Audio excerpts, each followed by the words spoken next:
परम पूज्य गुरुदेव, परम वंदनीय माता जी सूक्ष्म रूप से विद्यमान है। दोस्तों, नमन करता हूँ।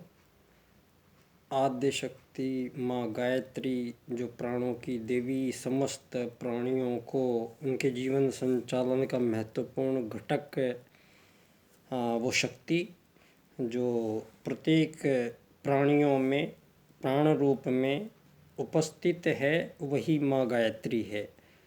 दोस्तों, आज का दिन बड़ा शुभ है। आज के दिन भारत में ये दीपावली का त्यौहार मनाया जाता है और ये अंधकार पर प्रकाश की विजय, इसको घोषित किया गया है। और प्रकाश आत्मा भी प्रकाशपूर्ण है और जीव में जो आत्मा है और वो परमात्मा का ही एक अंश आत्मा है। जो महाप्रकाश है, जो प्रकाश का पुंज है, उस पुंज में से प्रकाश की एक एक किरण इस धरती पे 84 लाख प्रकार के जीव शरीरों में प्राण रूप से समस्त प्राणियों में वही एक आत्मा सब में व्याप्त है और अपने अपने जीवनचर्याओं से अपना जीवन चक्र पूरा करते हैं। ये धरती पे जो भी जीव जन्म लेता है उसकी मृत्यु निश्चित एक दिन होती है। और इसमें यहाँ पर जो जितने भी जीव समुदाय हैं, इनमें दो ही सूत्र समस्त जीव समुदाय को स्वभावतः ही उनको प्राप्त हैं और उनका स्वभाव उनका अनुपालन करता है। आत्मत सर्वभूतेषु वसुधैव कुटुम्बकम।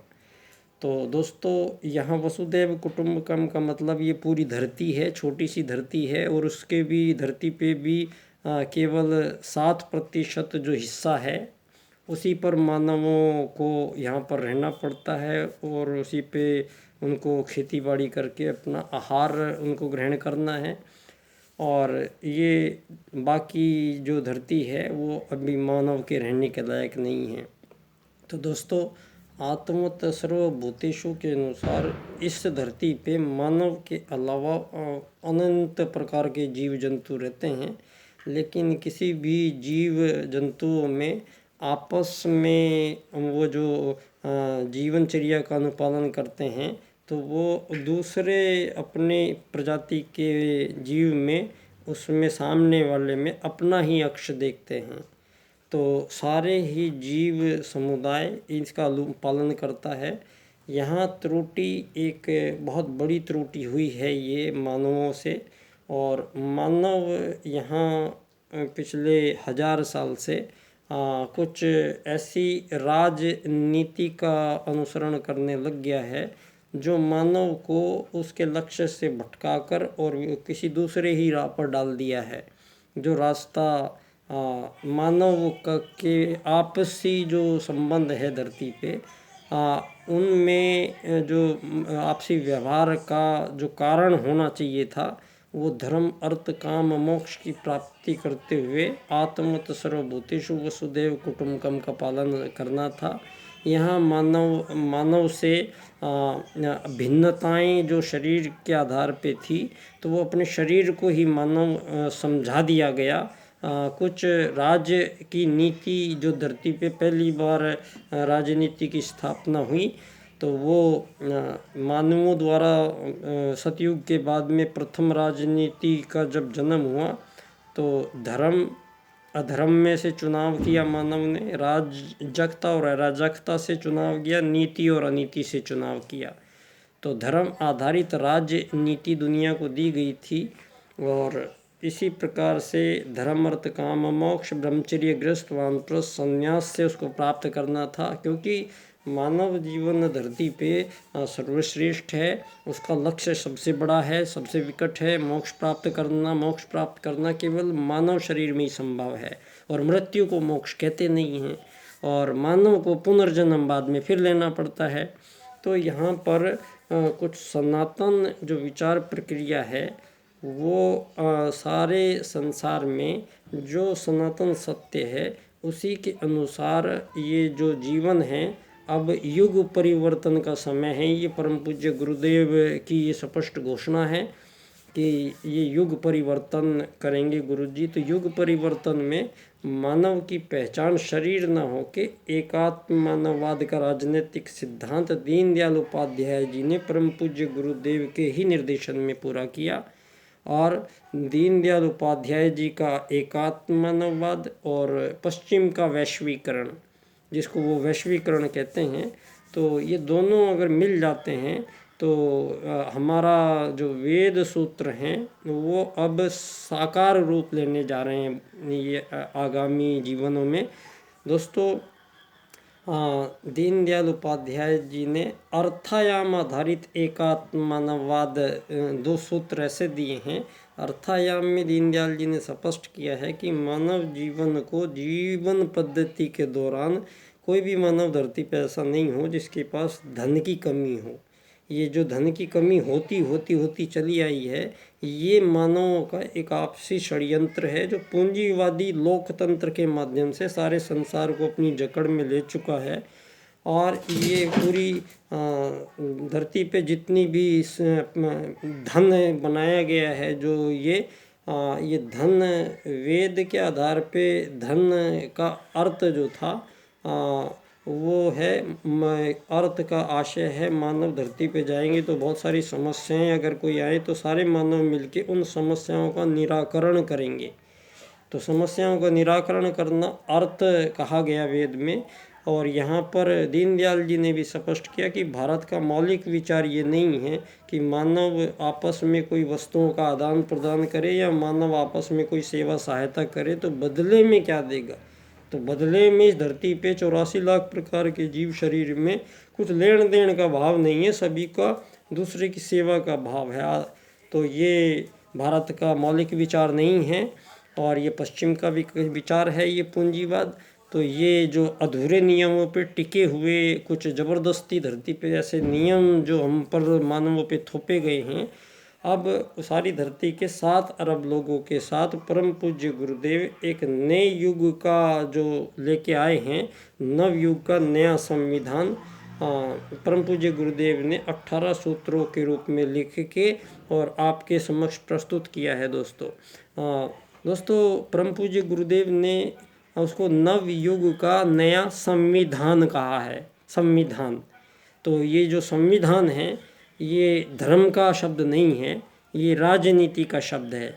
तो क्योंकि आज सारी दुनिया में सबसे ज़्यादा जो प्रभावित किया है दुनिया को वो राजनीति ने किया है। आज जो धर्म आधारित राजनीति थी, आज आपने राजनीति आधारित धर्म बना दिए हैं, क्योंकि आप लोगों ने षड्यंत्र करके और धर्मों को अलग विभाग दे दिया और राजनीति को अलग विभाग दे दिया।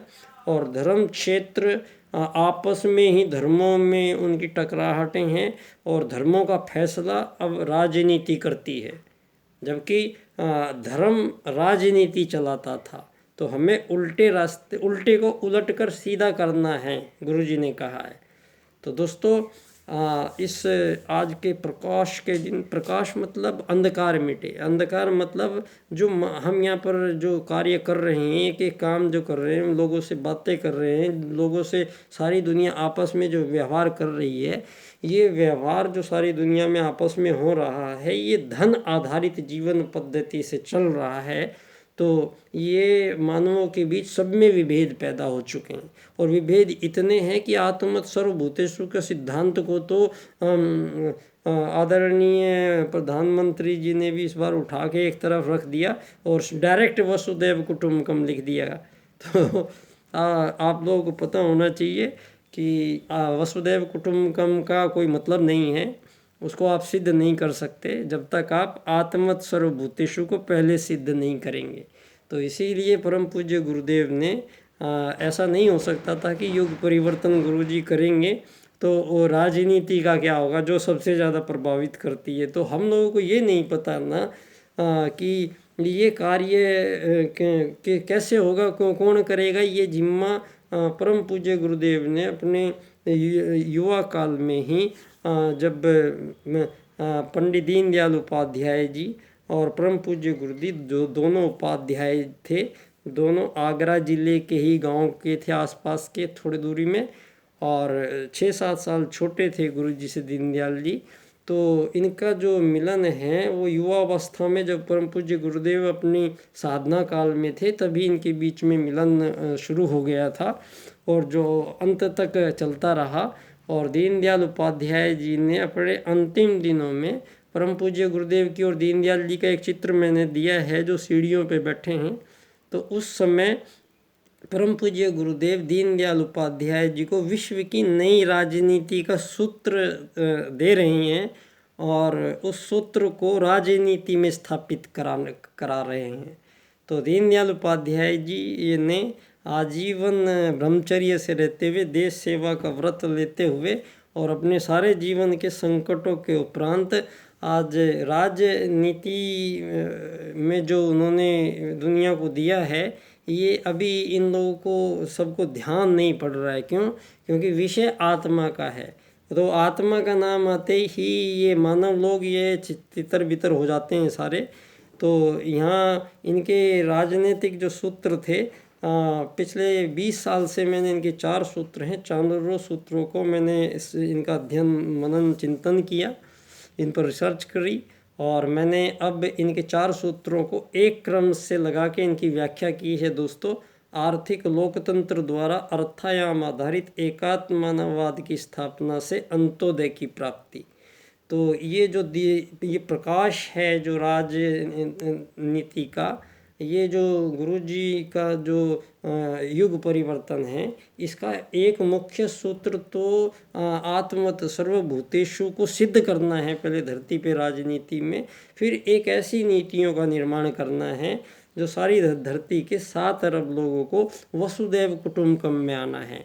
तो दोस्तों ये एक ऐसे समय में हम लोग आ रहे हैं जहाँ एक तरफ सारी दुनिया भर की निराशाएं हमारे सामने खड़ी हैं, और एक तरफ परम पूज्य गुरुदेव का वो अटल जो युग निर्माण है, जो युग परिवर्तन है, जो हम सब लोग उनको देख रहे हैं, किस विस्तार से परम पूज्य गुरुदेव ने स्पष्ट किया है कि सारी धरती को एक ही धुरी पे एक ही जगह इकट्ठा करेंगे, एक ही धर्म होगा, एक ही सबका धन होगा, एक ही विद्या होगी, एक ही सबका खान पान सात्विक होगा।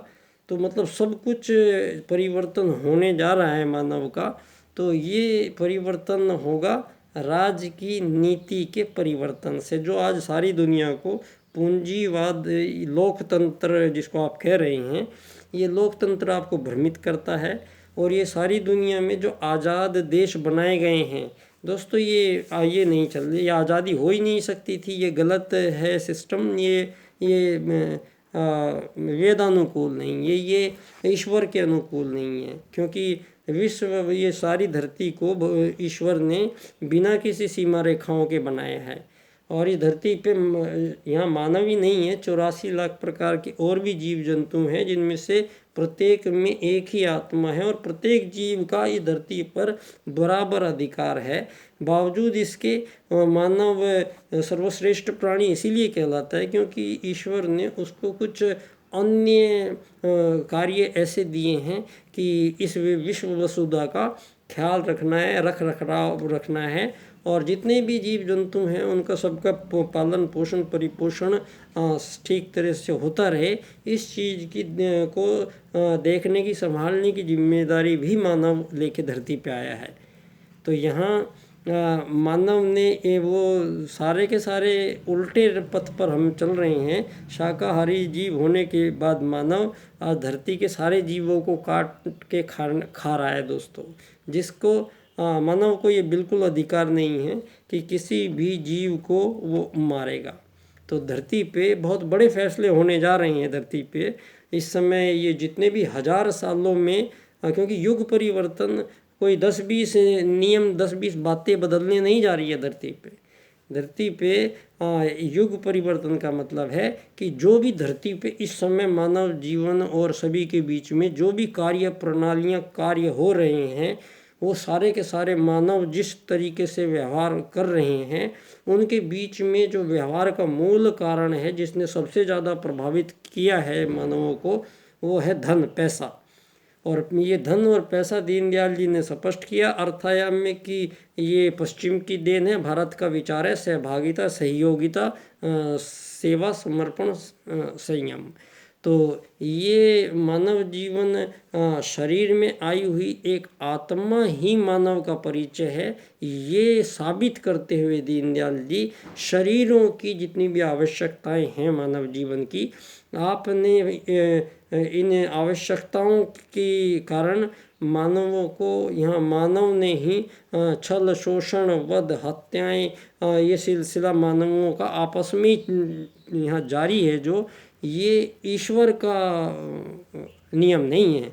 यहाँ पर कोई भी मानव जो अपने आप में एक यूनिक आत्मा है, यहाँ किसी से किसी का कंपटीशन नहीं है। मानव का मानव से किसी भी प्रकार का द्वेष, बैर भाव धरती पर नहीं है। यहाँ पर ये जितना भी दुनिया में युद्ध चल रहे हैं, ये दुनिया में ये सारा सिस्टम बनाया गया है, ये पूंजीवाद जो अमीर गरीब मालिक नौकर वाला जो सिस्टम बनाया गया है, ये हमेशा से नहीं है, ये यहाँ सनातन नहीं है। ये अभी कोई ज़्यादा तो ये दुनिया में नव पूंजीवाद जब से आया है, ये प्लानिंग जब की है, तो ये 200-250 साल की प्लानिंग है। तो 200-250 साल में धरती पे जो पहले ही तय हुआ था, जिस समय धर्म आधारित राजनीति, मनु धरती के पहले राजा, मनुवाद पहला राजनीतिक दर्शन, धर्म अर्थ काम मोक्ष को प्राप्त करता हुआ ब्रह्मचर्य ग्रस्त वानप्रस्थ संन्यास के माध्यम से मानव जीवन अपने लक्ष्यों पे आते रहे हैं और अपने मोक्ष को प्राप्त करते रहे हैं। प्रारंभ काल सतयुग से हुआ है, जो मानव हजारों सालों उम्र होती थी जिनकी, वो बढ़ा लेते थे अपनी उम्र, इच्छा मृत्यु प्राप्त कर लेते थे। वो आत्मा परमात्मा का शक्ति लेके आता है। ये शरीर ये भी बहुत शक्तिशाली है, इसमें विशेष तरह की सारे शरीर में हमारी ऐसी ग्रंथियां भरी पड़ी हैं जिनको योग मार्ग के माध्यम से इनमें आवश्यक जागरण किया जाता है, जिससे हमारे शरीर में एक विशिष्ट ऊर्जाओं का जन्म होता है, ताकि हमारे रिसेप्टर्स जो हैं वो कुछ उन तरह की बातों को तक पकड़ लेते हैं जो स्थूल शरीर से बाहर की है। तो अनंत निखिल विश्व ब्रह्मांड में मानव का संबंध परमात्मा के प्रत्येक स्थान से है, और इस आत्मा में इतनी शक्ति है कि ये रात को सोने के बाद में यही आत्मा आपके शरीर में जो इस समय है, यही रात को सोते समय निखिल विश्व ब्रह्मांड में ये अनंत लोकों की यात्रा करता है पलों में, और ये सुबह आपके फिर आ जाता है। दिन में आपको ये जो आत्मा है, इसको दिन में आपने एक शरीर समझकर ट्रीट किया है, जो ये जबकि आत्मत सर्वभूतेषु से ट्रीट किया जाता था। तो यहाँ मानव जब आते थे और आने के बाद रहने के दौरान वो सब वैज्ञानिक थे, बड़ी शोधें की है यहाँ पर उन लोगों ने, और वेद के आधार पे शोधन होते थे। तो उनको ईश्वर को समझने में इतना टाइम लग जाता था कि मानव को 1000 साल भी हो जाते थे ईश्वर को समझते समझते। यहाँ तो आज मानव की औसत उम्र 74 साल सबसे ज़्यादा अमेरिका में है।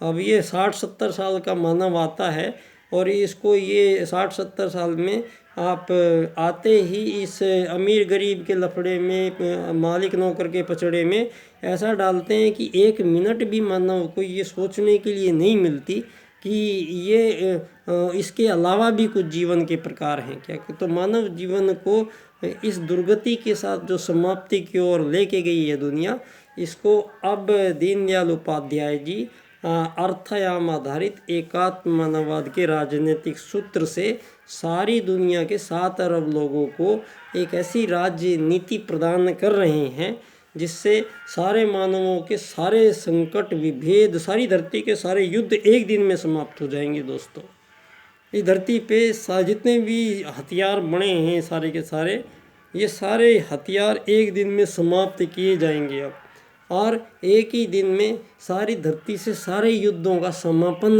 करने के जो सूत्र हैं वो पंडित दीनदयाल उपाध्याय जी का राजनीतिक सूत्र है, अर्थयाम आधारित एकात्म मानववाद। मेरा विषय है एकात्म मानववाद एवं समग्र व संपूर्ण वैश्वीकरणवाद, टोटल एंड कंप्लीट ग्लोबलाइजेशन। तो दीपावली पर पुनः आप लोगों को एक ऐसी दुनिया के आमंत्रण का न्योते के साथ धन्यवाद। बच्चा